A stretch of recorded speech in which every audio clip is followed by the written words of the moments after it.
হরে কৃষ্ণ। আজ পৌষ মাসের সোমবার দিন। আজকের দিনে অনেকেই ভক্তি ভরে ব্রত করবে, মহাদেবের পুজো করবে।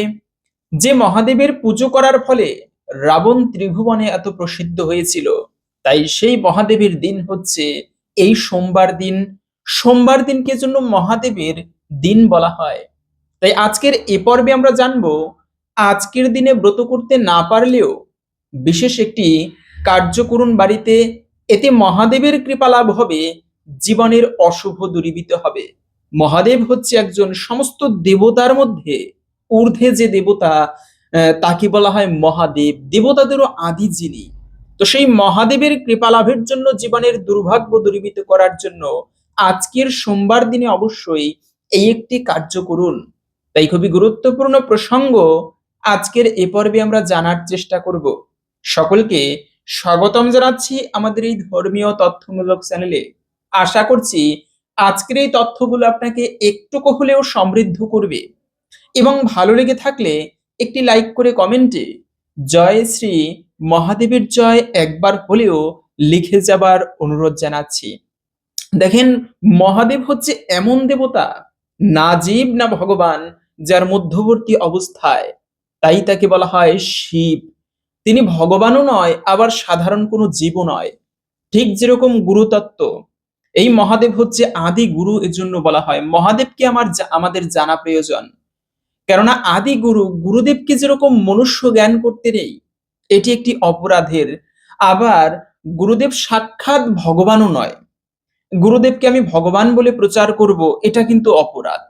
তো গুরুদেব শিব তত্ত্ব, এই গুরুদেব শিষ্যের কাছে ভগবৎ স্বরূপ বা ভগবানের স্বরূপ।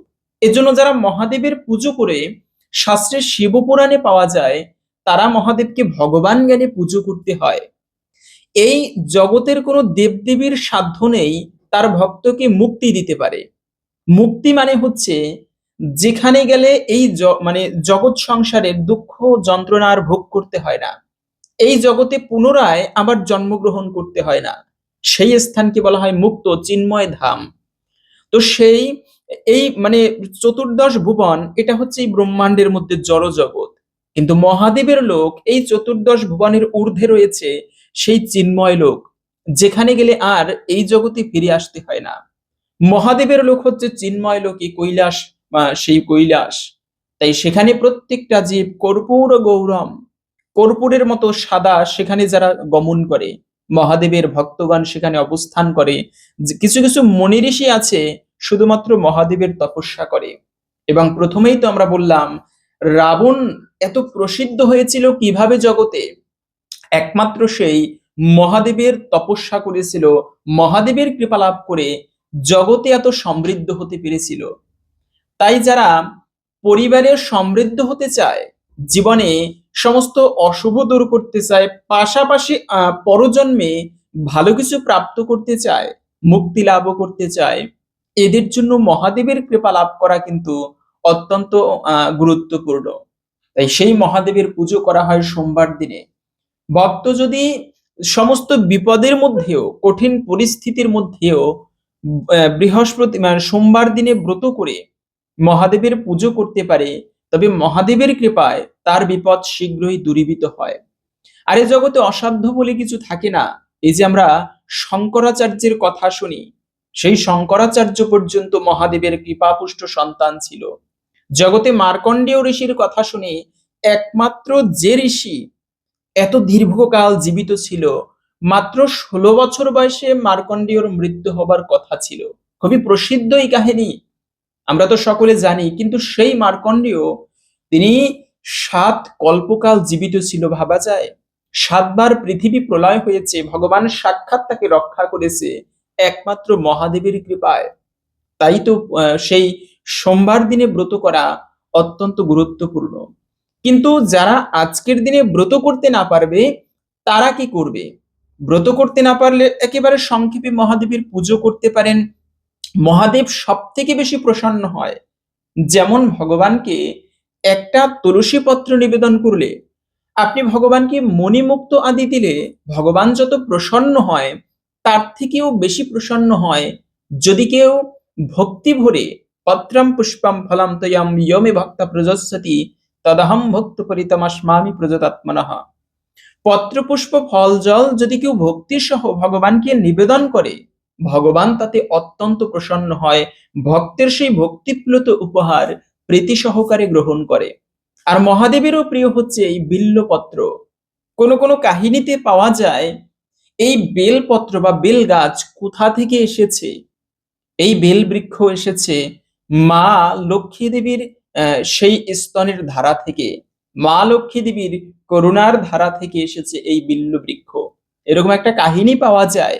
মা লক্ষ্মী দেবী পর্যন্ত মহাদেবের পুজো করেছেন।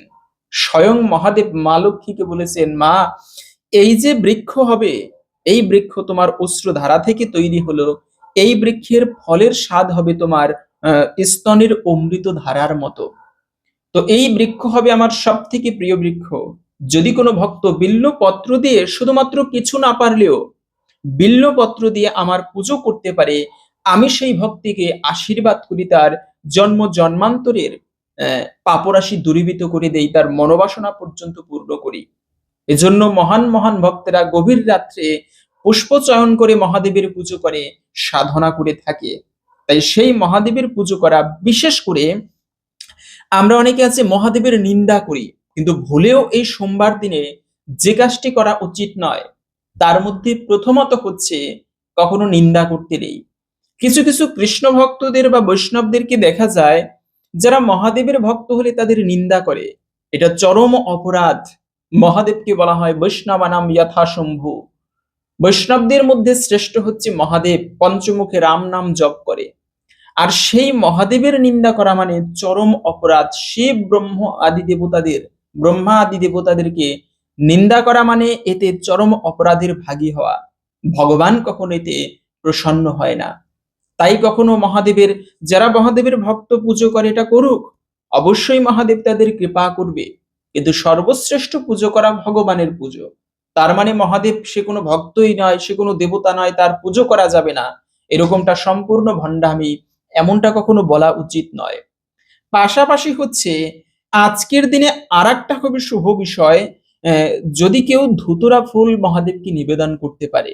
ভগবানের কাছে মহাদেব বলেছেন, প্রভু আমি ভালো কোনো পুষ্প চাই না, ভালো কোনো স্থান চাই না, আমি শ্মশান ঘাটে থাকবো, আমি আমাকে তোমার পুজোয় যে সুগন্ধি পুষ্প লাগে সেগুলো আমি গ্রহণ করব না, আমার পুজোয় আকন্দ ফুল ধুতুরা ফুল দেওয়া হবে, আমার খাবার হবে আমি সাধারণ কোনো ভালো খাবার নিব না, আমি খাবো ভাং গ্রহণ করে জীবন ধারণ করব। তাই তো মহাদেব, মহাদেবের মতো জীবন যাপন আর আমার মতো জীবন যাপন অনেক পার্থক্য। আমরা অনেকে বলি মহাদেব খায় তাই আমরা খাচ্ছি। মহাদেব হলাহল বেশ পান করেছিল, আপনি একটুকু করুন তো। এজন্য মহাদেবের সাথে কারো তুলনা হবে না, এটা আর এক ধরনের অপরাধ। পাশাপাশি হচ্ছে আজকের দিনে যদি জীব সেবা করা যায়, কেননা স্বামীজির কথা, বহুরূপে সম্মুখে ছাড়ি কোথা খুঁজেছে ঈশ্বর, জীবে প্রেম করে যেই জন সেই জন সেবিছে ঈশ্বর। এই স্বামীজি বিবেকানন্দ তার মা মহাদেবের পুজো করত এবং বারবার বলতো, মহাদেব একটা সন্তান দাও, না হলে তুমি নিজে আমার সন্তান হয়ে আসো। এবং এই স্বামীজি বিবেকানন্দর কথা পাওয়া যায় ছোট্টকালে, যে এত গোঁড়া ছিল, যখন রাগ উঠতো কিছু মানত না সে, তখন তার মা রাগ হয়ে মহাদেবকে বলতো যে ভোলা নিজে না এসে তার একজন ভক্তকে পাঠালো, মানে তার একজন গোঁড়া ভক্তকে পাঠালো, যে হচ্ছে প্রচন্ড গোঁড়া রাগী। এই স্বামীজি ছোট্টকালে এমন ছিল। তো সেই মহাদেবের কৃপা হলে দেখুন, এজন্য স্বামীজি পর্যন্ত বলেছেন জীবের সেবা করা অত্যন্ত মঙ্গলময়। মনুষ্য জীবন ধারণ করে শুধুমাত্র জীবদের সেবা করতে পারলেও এর ফলেও ভগবান অত্যন্ত প্রসন্ন হয়ে থাকে। তাই আপনারা এই সোমবার দিনে মহাদেবের কৃপা লাভের জন্য আশেপাশে কোনো পশু পাখি থাকলে তাদেরকে সেবা দিতে পারেন। বিশেষ করে গো সেবা তো কর্তব্যম গৃহস্থই পুণ্য লিপ্সবি। গাভী মাতার সেবা করার ফলেও বিশেষ পুণ্য লাভ হয়। তো এই ধরনের পশু পাখিমূলক সেবামূলক সুন্দর সুন্দর ভিডিও আমরা অন্য একটা এআই রিলেটেড চ্যানেলে করেছি, সেখানে সুন্দর সুন্দর শিক্ষণীয় ভিডিও আমরা দিয়ে থাকি। অবশ্যই আপনারা সেই চ্যানেলে যুক্ত হয়ে আমাদের সাথে যুক্ত থাকবেন, খুবই ভালো লাগবে আশা করি সেই ভিডিওগুলো। সেগুলো হচ্ছে এআই দিয়ে করে থাকি। আমাদের এই চ্যানেলের ভিতরে হোম পেজে গেলে প্রথমেই সেই চ্যানেলটিকে দেখতে পাবেন। অবশ্যই আপনারা সেই চ্যানেলটিকে সাবস্ক্রাইব করে আমাদের সাথে যুক্ত থাকবেন। পশু পাখির সেবা কিভাবে করতে হয় খুব সুন্দরভাবে আমরা সেখানে ফুটিয়ে তুলি। তাই তো জীবের সেবা করা অত্যন্ত মহিমাপূর্ণ। তো এখন আসুন জেনে নিচ্ছি, এই সোমবার দিন অনেকে ব্রত করবে, কিন্তু ব্রত যারা করবেন কিংবা না করবেন, এই সোমবারের ব্রত কথা আমাদের প্রত্যেকেরই শ্রবণ করা উচিত। কেননা শ্রবণম মঙ্গলম, এর ফলে একটুকু হলেও মহাদেবের কৃপা লাভ করা যায়। এরপরে এই মানে সেই পৌষ মাসের সোমবার দিনে কোন কার্যটি করা উচিত, এতে মহাদেবের কৃপা লাভ হয়, জীবনের অশুভ দূরীভূত হবে, সেই প্রসঙ্গেও জেনে নিচ্ছি। প্রথমে জেনে নিচ্ছি সেই সোমবারের ব্রত কথা। একদা আর্যাবর্তে চিত্রবর্মা নামে এক রাজা বাস করতেন। তিনি ধার্মিক ও পুণ্যবান ছিলেন এবং পাপীদের কাছে ছিলেন যমস্বরূপ। তার একটা স্ত্রী এক বররানা কন্যা সন্তানের জন্ম দেন, নাম দেন সীমন্তিনী। তবে সেই কন্যার জন্মকুণ্ডলিতে মাত্র 14 বছর বয়সেই বৈধব্য লাভের ভবিতব্য করা ছিল। এ কথা দ্বিজসমূহের থেকে শুনে রাজার মন অত্যন্ত ভারী হয়ে যায়। কালক্রমে যখন সেই কন্যা বড় হয়, তখন সেও তার ভাবী বৈধব্যের কথা শুনে ব্যাকুল হয়ে ওঠেন এবং যাজ্ঞবল্ক্য মুনির স্ত্রী মৈত্রেয়ী দেবীর শরণাপন্ন হন। তিনি কন্যাকে ভব ভবানী অর্থাৎ হরগৌরীর পুজো করার পরামর্শ দেন। তিনি রাজকন্যা সীমন্তিনীকে আরো বলেন, উপোস করে স্নান করে এক মনে প্রতি সোমবার শিব সেবা মানে হচ্ছে হরপার্বতীর আরাধনা করবে। এরপরে সেই কন্যা ঠিক তেমন ভাবেই সবকিছু পালন করা শুরু করলেন। অতঃপর সীমন্তিনীর বিবাহ মহারাজ নলের বংশধর চন্দ্রাঙ্গদের সাথে সম্পন্ন হয়। এরপর একদিন ভবিতব্য অনুযায়ী দৈববশত কালিন্দী নদীতে নৌকাডুবিতে চন্দ্রাঙ্গদ জলে তলিয়ে যান। সতী সীমন্তিনী এত কিছুর পরেও সোমবার ব্রত পরিত্যাগ করেননি। এভাবে 3 বছর কেটে গেল। অন্যদিকে চন্দ্রাঙ্গদের বৃদ্ধ পিতা ইন্দ্রসেন শত্রুদের আক্রমণের ফলে সিংহাসনচ্যুত এবং কারারুদ্ধ হলেন। এর পরে শুরু হলো আসল ঘটনা। জলে নিমজ্জিত সেই রাজপুত্রের মৃত্যু হয়নি, বরং সে চলে যায় পাতাল দেশের নাগলোকের দিকে। এরপর তাকে নাগকন্যারা নিয়ে যায় নাগরাজ তক্ষকের কাছে। নাগরাজ তাকে তার পরিচয় জিজ্ঞাসা করলে সে নিজেকে নিষদ দেশের মহারাজ নলের বংশধর চন্দ্রাঙ্গদ নামে পরিচয় দেন এবং সর্বোপরি নিজেকে একজন শিবভক্ত হিসেবে পরিচয় দিয়ে অতীতের ঘটনা সকল ব্যক্ত করেন। তার মুখে থেকে শিবমাহাত্ম্য এবং শিবতত্ত্ব সহ সকল বিবরণ শুনে নাগরাজ তক্ষক অতীব প্রসন্ন হন এবং চিত্রাঙ্গদের অনুরোধে তাকে যথাসম্ভব উপহারাদি এবং বাহন হিসেবে কামগামী অশ্ব প্রদান করে তাকে ভূলোকের উদ্দেশ্যে প্রেরণ করেন। ভূলোকে এসে চিত্রাঙ্গদ প্রথমেই নদীর তটে স্নান করতে আসা শোককাতর মলিন চেহারাধারী তার স্ত্রী সীমন্তিনীকে দেখতে পান, কিন্তু নিজ পত্নীকে এ অবস্থায় দেখে তিনি চিনতে পারেননি এবং তিনি সেই কন্যার পরিচয় জিজ্ঞাসা করেন। প্রত্যুত্তরে রাজকন্যার সখীরা তার বৈধব্য শোক ও পতিবিরহে বিহ্বলতার কথা রাজকুমারকে শ্রবণ করানোর পর রাজকুমার নিজেও নিজ প্রেয়সীর এহেন অবস্থার কথা শুনে দুঃখিত হন এবং রাজকন্যাকে বলেন তার প্রতি শীঘ্রই তার নিকট ফিরে আসবে। এই কথা বলে তিনি নিজের রাজ্যে পৌঁছে নিজ পিতামাতা ও মাতৃভূমিকে শত্রুর হাত থেকে মুক্ত করতে অতিসত্বর গমন করেন। তার আগমনের ও রাজকুমারের সাথে নাগরাজ তক্ষকের সুসম্পর্কের কথা শুনে ভয়ে শত্রুগণ তার মাতা পিতাকে এবং সিংহাসনকে মুক্ত করে দেন। রাজা তার হারানো পুত্রকে পুনরায় ফিরে পেয়ে আপ্লুত হয়ে পড়েন এবং তারা সকলে উপলব্ধি করলেন যে এই অলৌকিক ঘটনার আড়ালে রয়েছে একজন সতী নারীর চরম শিবভক্তি। চন্দ্রাঙ্গদের স্ত্রীর সোমবারে নিত্য শিব শিবার আরাধনা করার জন্যই এমন অলৌকিকতা সম্ভব হয়েছে। শীঘ্রই এ সুখবর রাজা চিত্রবর্মা ও রাজকন্যা সীমন্তিনীর নিকট পৌঁছে গেল। তখন চারদিক আনন্দ উৎসবে মুখরিত হয়ে ওঠে এবং এরপর চন্দ্রাঙ্গদ নিজ স্ত্রীকে পুনর্বিবাহ করে নিজ নগরে প্রত্যাবর্তন করেন এবং রাজ সিংহাসনে অভিষিক্ত হন। রাজা ইন্দ্রসেনও রাজকার্য নিজের পুত্রের হাতে সঁপে দিয়ে নিত্য শিব সেবার আরাধনায় লীন হন। এই সোমবার ব্রতের ফল তাদের উপর সৌভাগ্যের ন্যায় বর্ষিত হতে লাগলো। এরপর থেকেই প্রতি সোমবারে শিব সেবার আরাধনা ও ব্রত মাহাত্ম্য চারিদিকে ছড়িয়ে পড়ল। এই ছিল মূলত সোমবারের ব্রত কথা। আশা করি বুঝতে পেরেছেন এই সোমবার আমরা যদি ব্রত পালন করি, মহাদেবের পুজো করি, কি ফল প্রাপ্ত হতে পারি।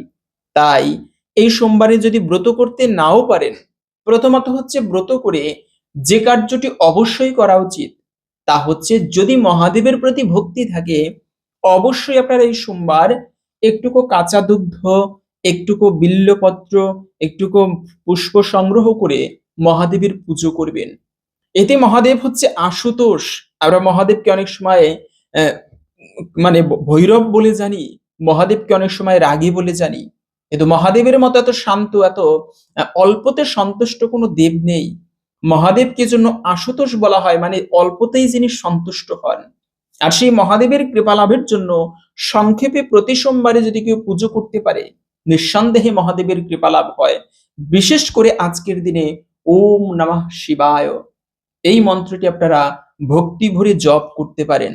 ইষ্টদেবের কৃপা লাভের জন্য মন্ত্র জপের উপরে শ্রেষ্ঠ কোনো সাধনা নেই। তাই আজকের দিনে হলেও আপনারা এই বিশেষ শক্তিশালী মন্ত্রটি 108 বার হলেও শুদ্ধভাবে বসে জপ করতে পারেন এবং এরপরে মহাদেবের চরণে পুষ্প নিবেদন করবেন। আর মহাদেবের কৃপা লাভ হলে জীবনে কোনো অশুভ নেই, আপনার কোনো ক্ষতি করতে পারে, সমস্ত সৌভাগ্য সে ব্যক্তি প্রাপ্ত করে। হরে কৃষ্ণ। আশা করছি আজকের এই তথ্যগুলো আপনাকে একটু হলেও সমৃদ্ধ করেছে। তাই ভালো লেগে থাকলে একটি লাইক করে কমেন্টে জয় শ্রী মহাদেবের জয় একবার হলেও লিখে যাবার অনুরোধ জানাচ্ছি। এবং আমাদের সেই এনিমেল রিলেটেড চ্যানেল, যেখানে আমরা সেই পশু পাখিদের সেবা করার ভিডিও আপলোড করে থাকি, এই চ্যানেলের ভিতরে হোম পেজে গেলেই সেই চ্যানেলটিকে দেখতে পাবেন। সাবস্ক্রাইব করে আমাদের সাথে যুক্ত থাকার অনুরোধ জানাচ্ছি। ভগবানের কৃপায় আমাদের সকলের জীবনে মঙ্গল হোক, এই কামনা করে আজকের ভিডিওটি এখানে সমাপ্ত করছি। হরে কৃষ্ণ।